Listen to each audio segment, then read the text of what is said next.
Assalamualaikum warahmatullahi wabarakatuh. Nama saya Muhammad Lutfi Akbar dari kelas 3C. Di sini saya akan menjelaskan pembelajaran motorik. Yang pertama, manfaat belajar motorik. Belajar motorik adalah proses perubahan individu baik berupa perilaku, gerak, maupun respon yang relatif permanen sebagai akibat dari latihan maupun pengalaman. Pada saat ini, setiap lembaga pendidikan dituntut menekankan pembelajaran motorik bagi para siswa. Karena pembelajaran motorik sangat berkaitan dengan perkembangan kehidupan mereka di sekolah maupun di luar sekolah. Dengan kata lain, pembelajaran motorik di sekolah bukanlah kegiatan yang sia-sia. Manfaat dari pembelajaran motorik terhadap siswa diantaranya adalah yang pertama, para siswa dapat menemukan hiburan yang nyata, sehingga selalu merasa senang seperti bermain bola, melipat kertas, berenang, dan lain sebagainya. Yang kedua, beranjak dari kondisi lemah ke kondisi kuat dan membangun tingkat rasa percaya diri siswa sehingga mempengaruhi prestasi belajar menjadi lebih baik. Yang ketiga, siswa dapat menyesuaikan diri dengan lingkungan sekolah dan luar sekitarnya. Yang keempat, menunjang keterampilan siswa dalam berbagai banyak hal. Yang kelima, siswa dapat bersikap mandiri dan berdikari sehingga dapat menyelesaikan semua masalah di hadapan tanpa bantuan orang lain. Dengan demikian, apabila setiap lembaga pendidikan menekankan pembelajaran motorik terhadap para siswa, siswa tersebut akan memiliki kemampuan motorik yang selalu berkembang dengan baik, sehingga mereka dapat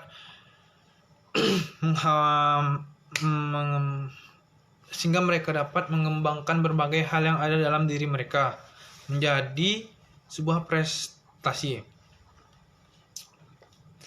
Yang kedua, proses dan tujuan. Dalam psikologi kognitif dijelaskan bahwa sebuah proses adalah seperangkat kejadian atau peristiwa yang berlangsung bersama-sama dan menghasilkan beberapa perilaku tertentu. Dalam belajar motorik pun juga demikian. Di dalamnya terlibat suatu proses yang menyebabkan terjadinya perubahan dalam perilaku motorik sebagai hal latihan. Oleh karena itu, fokus dari belajar motorik adalah terjadinya perubahan dalam organisme yang memungkinkan untuk melakukan sesuatu yang berbeda atau lebih baik dari keadaan sebelum berlatih. Proses belajar motorik dipengaruhi oleh dua macam kondisi. Yang pertama, kondisi internal dan eksternal. Kondisi internal meliputi karakteristik yang melekati pada diri siswa seperti kepribadian, inteligensi, tipe tubuh, motivasi, atau atribut lain yang membedakan seseorang dengan orang lainnya. Kondisi eksternal adalah suatu keadaan di luar diri siswa yang memberikan pengaruh secara langsung atau tidak langsung terhadap terjadinya penguasaan keterampilan motorik. Belajar motorik memiliki tujuan utama pada penguasaan keterampilan dan efisiensi gerakan. Keterampilan gerakan otot atau tubuh yang menyesuaikan pelaksanaan aktivitas yang diinginkan dan keterampilan setiap aktivitas yang diarahkan pada tujuan khusus. Keterampilan gerak pada hakikatnya merupakan pencerminan derajat efisiensi dalam melakukan gerakan tertentu. Gerakan terampil bisa dicapai melalui proses belajar dan berlatih yang berulang-ulang dan spesifik pada cabang olahraga tertentu. Yang penting dalam belajar keterampilan gerak adalah dicapainya penguasaan gerak pada cabang olahraga yang dipelajari sehingga tercipta pola gerak yang koordinasi dan terpadu. Mewujudkan suatu keterampilan diperlukan sebagai kemampuan yang meliputi: yang pertama, kemampuan gerak. Yang kedua, kemampuan persepsi. Yang ketiga, kemampuan kognitif. Kemampuan persepsi terkait dengan kemampuan seorang dalam mengekspresikan suatu stimulus dan programming secara baik untuk menjelaskan suatu aktivitas olahraga. Kemampuan persepsi terkait dengan kemampuan visual, penglihatan, kinestetis, merasakan, sentuhan, dan audio. Yang ketiga, tahapan belajar motorik. Beberapa ahli berpendapat belajar keterampilan motorik berlangsung melalui beberapa tahap. Motorik merupakan media dalam mempelajari pendidikan jasmani dan olahraga. Oleh karena itu, tahap-tahap belajar yang dilakukan adalah sama dengan orang belajar keterampilan yang lain.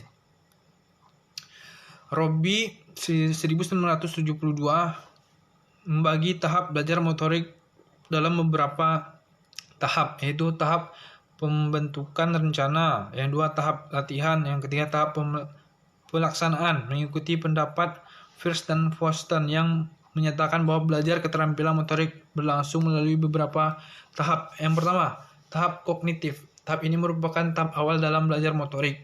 Pada tahap ini seringkali terjadi kejutan berupa peningkatan yang besar bila dibandingkan dengan kemajuan pada tahap-tahap berikutnya. Gerakan yang diperagakan atlet memanglah kelihatan makin kaku dan kurang terordinasi, kurang efisien, dan bahkan hasilnya kurang konsisten. Pada tahap ini, siswa berusaha memahami bentuk-bentuk gerakan yang dipelajari. Keterampilan intelektual banyak dilibatkan pada tahap ini. Siswa mulai mencoba melaksanakan tugas motorik, dan siswa juga bersangkutan dihadapkan dengan tugas, yakni apa yang harus dilakukan. Untuk tahap pertama ini, Adams menyebutnya dengan istilah motor verbal. Sedangkan Rahantoknam 1988 menyebut tahap ini dengan istilah tahap formasi rencana. Pada tahap ini, siswa harus memahami apa yang diperlukan oleh keterampilan atau tugas tersebut. Siswa harus memformulasikan rencana pelaksanaan, dan apabila telah memperoleh konsep-konsep verbal yang cukup, maka dia akan dapat mencerna keterampilan tersebut sampai pada taraf tertentu fase ini. Yang kedua, tahap asosiatif. Permulaan tahap kedua ini akan berlangsung setelah tahap pertama selesai. Pada tahap ini, asosiatif verbal mulai ditinggalkan dan si pelaku memusatkan perhatian pada bagaimana melakukan pola motorik yang baik dan benar. Permulaan dari tahap ini ditandai oleh semakin efektifnya cara-cara siswa melakukan tugas motorik, dan mereka mulai mampu menyesuaikan diri dengan keterampilan yang dilakukannya. Pada tahap ini, siswa melaksanakan latihan sesuai dengan rencana pelaksanaan. Dan Fitch 1965 menyebut tahap ini sebagai tahap fiksasi. Pada tahap ini, gerakan yang dilakukan siswa tidak lagi untung-untungan, tetapi makin konsisten. Gerakan siswa semakin terpola, dan mereka mulai menyadari kaitan antara motorik yang dilakukan dengan hasil yang dicapai. Adams menyebutkan sebagai motor psych. Pada tahap ini, motor verbal semakin ditinggalkan dan siswa mulai memusatkan perhatian bagaimana melakukan pola gerak yang baik daripada mencari-cari pola yang akan dihasilkan. Yang ketiga, tahap otomatisasi. Tahap ini merupakan tahap paling akhir dari belajar motorik. Rahantoknam 1988 menyatakan bahwa pada pelaksanaan otomatis, maka belajar keterampilan makin ringan dan menyelesaikan suatu tugas akan atau keterampilan. Dan ini berarti makin menurun sistem yang dialami oleh siswa. Pada fase ini, siswa mampu melakukan seluruh rencana pelaksanaan secara otomatis atau tanpa disadari sama sekali. Siswa telah mencapai rangkaian gerakan melalui gerakan yang sesungguh-sungguh.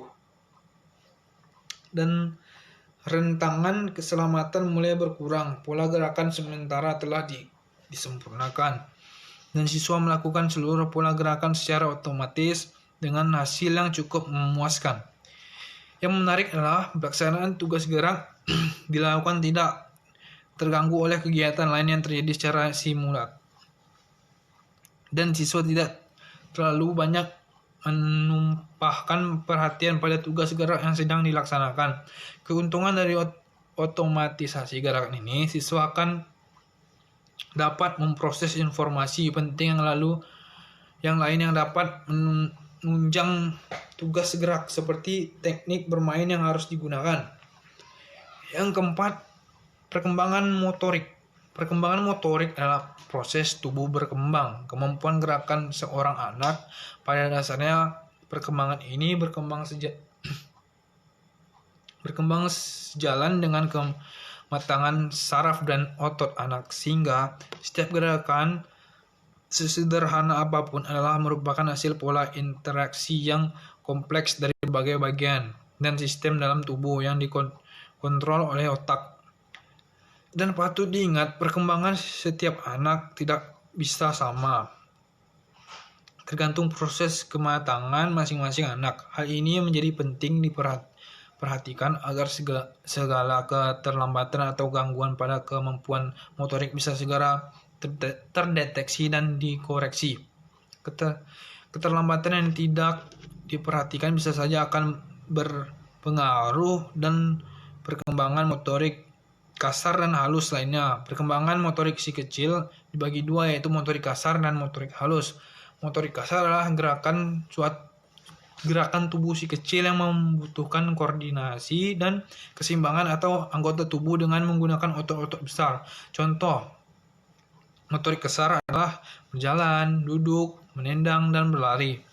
Proses perkembangan motorik anak pun dipengaruhi oleh perkembangan fisiknya. Contoh, anak bisa mulai berjalan ketika sistem sarafnya sudah matang, serta kakinya sudah cukup kuat untuk menopang tubuhnya.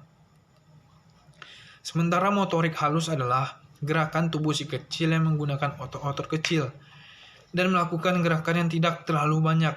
Motorik halus adalah kemampuan yang berhubungan dengan keterampilan fisik yang melibatkan otot kecil dan koordinasi mata, tangan, syaraf. Motorik halus ini dapat dilatih dan dikembangkan melalui kegiatan dan rangsangan secara rutin, seperti bermain puzzle, menyusun balok, memasukkan bola ke dalam lubang sesuai bentuknya, dan sebagainya. Perkembangan motorik harus setiap anak berbeda-beda, baik dalam hal kekuatan maupun ketepatannya. Apabila si kecil belum menguasai kemampuan motorik dasar tersebut, ya perlu cemas ya. Buat setiap anak memiliki kemampuan yang unik. Dalam waktu dekat, si kecil akan segera menguasai motorik dasar seiring pertumbuhannya. Sekian dari saya, lebih dan kurang mohon maaf. Terima kasih.